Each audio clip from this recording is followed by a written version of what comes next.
Rusia, pero que en este momento es cuando en realidad sabe Volodymyr Zelensky quién es el aliado de Ucrania, porque no solamente quiere que haya condenaciones frente a lo que está pasando en Rusia, sino acciones concretas, que en las acciones concretas se va a saber quiénes son los amigos reales de Ucrania. Vamos a ver entonces cómo se desarrollan estos hechos. Cristóbal, gracias por toda la información. En breve vuelvo con usted para seguir ampliando esta información en desarrollo. Quiero saludar en ese momento a una analista que tenemos como invitado en esta transmisión especial de Último Minuto, pero antes recordar que lo que estamos viendo en pantalla son imágenes en vivo y directo de Kiev, en Ucrania, la estación de tren.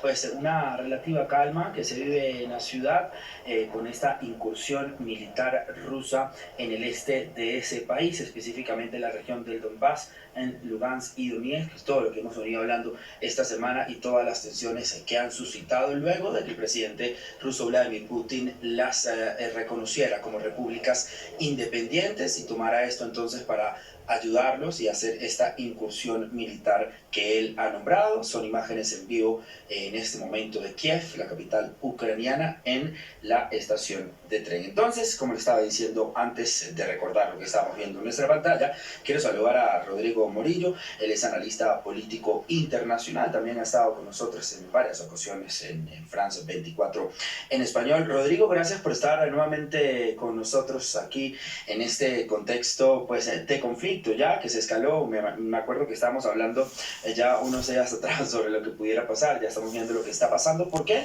este cambio de parecer de Rusia? Rusia, digamos que pudo haber engañado a la comunidad internacional. Él dijo que nunca iba, que no estaban sus planes, digamos, invadir a Ucrania, hacer una incursión militar, y pues estamos viendo todo lo contrario a lo que ha dicho Rusia hasta el momento. ¿Por qué?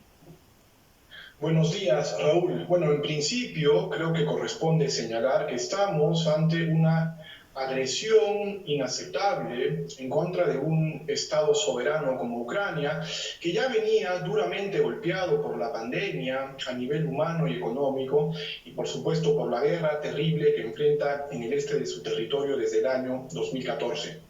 Respecto de tu pregunta, me temo que, habida cuenta de la reacción diplomática poco estratégica de los socios ucranianos, ya entramos a una materia de sorpresa y desinformación militar.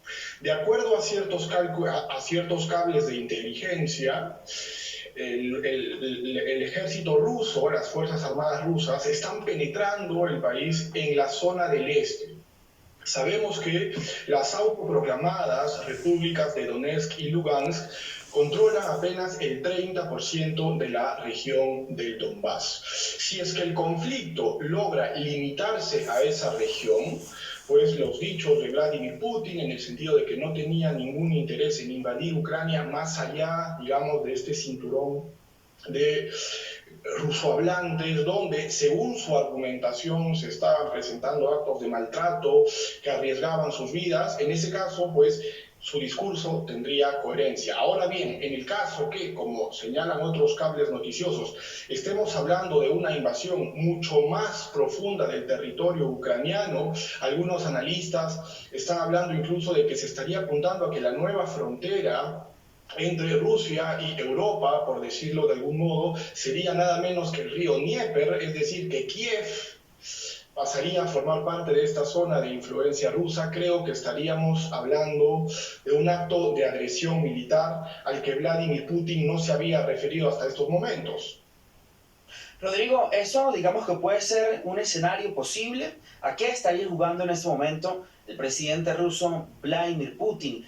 Ya, pues, quiero preguntárselo porque no sé si es demasiado tarde, pero digamos que la vía diplomática ya sí está completamente descartada. No hay nada sobre la mesa diplomáticamente que se pueda hacer. Digamos que Putin ya no va a dar marcha atrás de ninguna forma. Correcto. Aquí también es importante tomar en cuenta la reacción de los interlocutores de Vladimir Putin. Hemos visto que la estrategia pública de presión a través de las redes sociales liderada por Joe Biden no ha dado resultados tangibles, y tampoco la estrategia aplicada por la Unión Europea. En este contexto me recuerdo mucho la experiencia de la República Española en el marco de la Guerra Civil Española, cuando en teoría los aliados de la República Española decían apoyarla, pero al final en el plano de los hechos, en el plano de la defensa militar, contribuía muy poco con su seguridad. Hemos visto en este caso que Alemania, por ejemplo, envió unos cuantos cascos, se negó a mandar, dada su dependencia energética de Rusia, se negaron a mandar armas letales. Cualquier analista militar sabría que lo que Ucrania necesita y necesitaba entonces eran sofisticados sistemas de defensa antiaérea, armas antitanque mucho más potentes y de ser posible incluso tanques, pero los Estados Unidos tampoco enviaron ese material. Es decir, creo que la estrategia de contención falló en el sentido de que a nivel del discurso, a nivel de lo que vimos en redes sociales, contribuyó a envalentonar a un establishment político ucraniano que, como vemos ahora, y salvo alguna sorpresa inesperada... Rodrigo, qué pena interrumpirlo. Como usted sabe, estamos con una información, en una situación en desarrollo. Último minuto, está hablando Ursula von der Leyen. Vamos a escuchar y después seguimos con el análisis. Rodrigo, gracias. And in these dark hours, the European Union and its people stand by Ukraine and its people. We are facing an unprecedented act of aggression by the Russian leadership against a sovereign, independent country. Russia's target is not only Donbass. El objetivo de Rusia no es solamente Donbass, no es solamente Ucrania. El objetivo es la estabilidad de Europa y todo el orden de paz europeo. Y haremos que el presidente Putin rinda cuentas por eso. Más tarde hoy presentaremos un paquete de sanciones masivas para que lo aprueben los líderes europeos. Este paquete atacaremos sectores de la economía rusa, bloqueando el acceso a tecnologías y mercados que son claves para Rusia. Vamos a debilitar la base económica de Rusia y su capacidad para modernizarse. Y además vamos a congelar bienes rusos y activos en territorio europeo y detener su acceso a los mercados financieros. Como con el primer paquete de sanciones, estamos alineados con nuestros socios Canadá, Estados Unidos y también Japón y Australia, por ejemplo. Estas sanciones están diseñadas para golpear los intereses del Kremlin y su habilidad para financiar la guerra. Y sabemos que millones de rusos no quieren la guerra. El presidente Putin está tratando de retroceder el tiempo a la era del imperio ruso, pero al hacer eso, está poniendo en riesgo el futuro del pueblo ruso. Le hago un llamado a Rusia para que detenga inmediatamente la violencia y para que retire sus tropas del territorio ucraniano. No dejaremos que el presidente Putin derribe la arquitectura europea que le ha dado a este continente estabilidad y paz durante muchas décadas.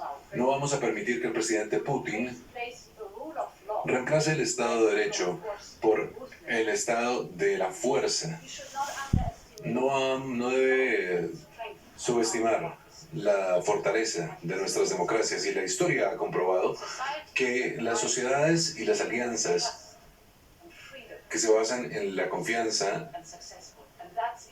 y en la libertad son exitosas, y eso es exactamente lo que temen los autócratas.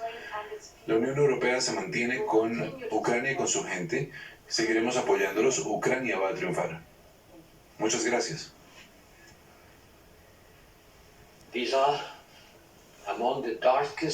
Estas son las horas más oscuras para Europa desde el final de la Segunda Guerra Mundial, y un poder mayor nuclear atacó a un país vecino. Por cierto, este discurso soberanista de no tenerle miedo a Rusia, de encarar a Putin de igual a igual, ¿es que acaso también estaba alimentando el fervor nacionalista de cara a su propia candidatura de reelección. Acá lo que debió haber primado desde el primer momento es la sensatez. Este conflicto realmente tiene como excusa a Ucrania, pero versa en base a la relación de poder a la que aspira Rusia con respecto a Estados Unidos. Ya el presidente Macron había propuesto la opción de la finlandización de Ucrania, que quiere decir que Ucrania es un país soberano e independiente, pero que no goza de absoluta independencia en el plano de su política exterior, en un hecho fundamental, y es decir, que no se puede unir a la OTAN. Esta opción fue duramente criticada por círculos políticos de Kiev y también por el presidente Biden. Ahora la pregunta es, ¿qué puede hacer la Unión Europea? Ya en el año 2014, cuando Rusia se anexionó ya directamente la península de Crimea, aunque antes primó un referéndum que el occidente catalogó de ilegal, se le impusieron a Rusia severas sanciones. Por ejemplo, en la materia del gas, se le privó a Rusia de jugosos contratos para vender su gas a Europa, y lo que hizo Rusia fue volver los ojos a Pekín y celebró un acuerdo con Pekín por más de 400.000 millones de dólares para venderle el gas a China en vez de vendérselo a Rusia. Cuando hablamos de Rusia, hablamos de un país sumamente grande al que es realmente complicado sancionar. Es un país que sí entiende y reconoce la lógica militar de los conflictos. Y en ese sentido me pregunto si no hubiera sido sensato que a Ucrania se le provea algún tipo de armamento que gozase de una mayor disuasión de cara, en este caso, al agresor que vendría a ser Rusia. Hablamos también de un punto importante, uno de los protagonistas en este conflicto, ¿no? Hablamos de la OTAN. Es que ya Polonia está consultando a esa organización para ver si aplican el artículo 4. Hablemos de esto, Rodrigo. Imagínese usted, si lo aplican, probablemente estaríamos hablando de la Tercera Guerra Mundial. Reflexionaba un poco de lo que había sucedido y lo que venía sucediendo anoche cuando estos hechos se sucedían, pues uno tras otro, y también recordaba mucho, Raúl, la génesis de la Primera Guerra Mundial.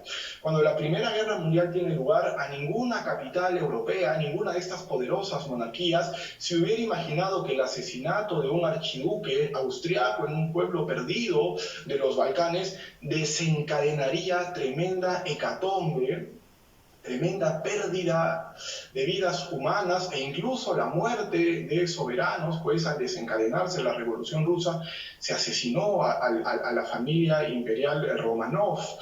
Me pregunto si con esta suerte de egos desatados que tenemos ahora, Vladimir Putin quiere mostrarse como un líder victorioso que está restaurando el orgullo perdido de Rusia. Joe Biden, en cambio, quiere mostrarse como el presidente norteamericano que nuevamente logra contener a Rusia, que nuevamente logra mantener a Rusia en su círculo, en aquel círculo reducido a donde lograron someterla tras la caída de la Unión Soviética en los años 90.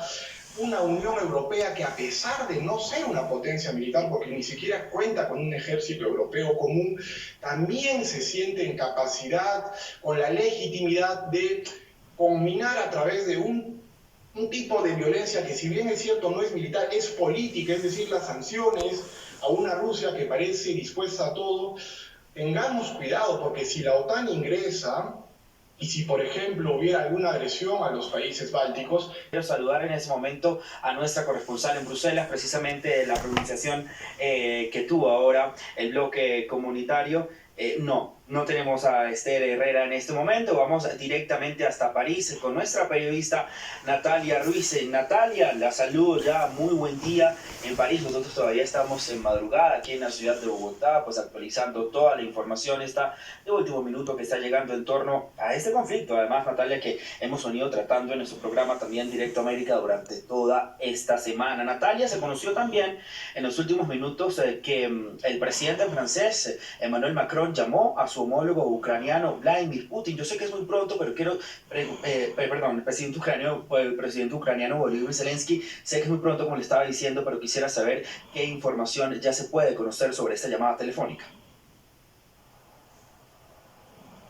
Así es, muy buenos días. Por ahora, la única información que tenemos por parte de el liceo es esa, que ya hablaron el día de hoy y bueno, dentro de pocos instantes debe estar también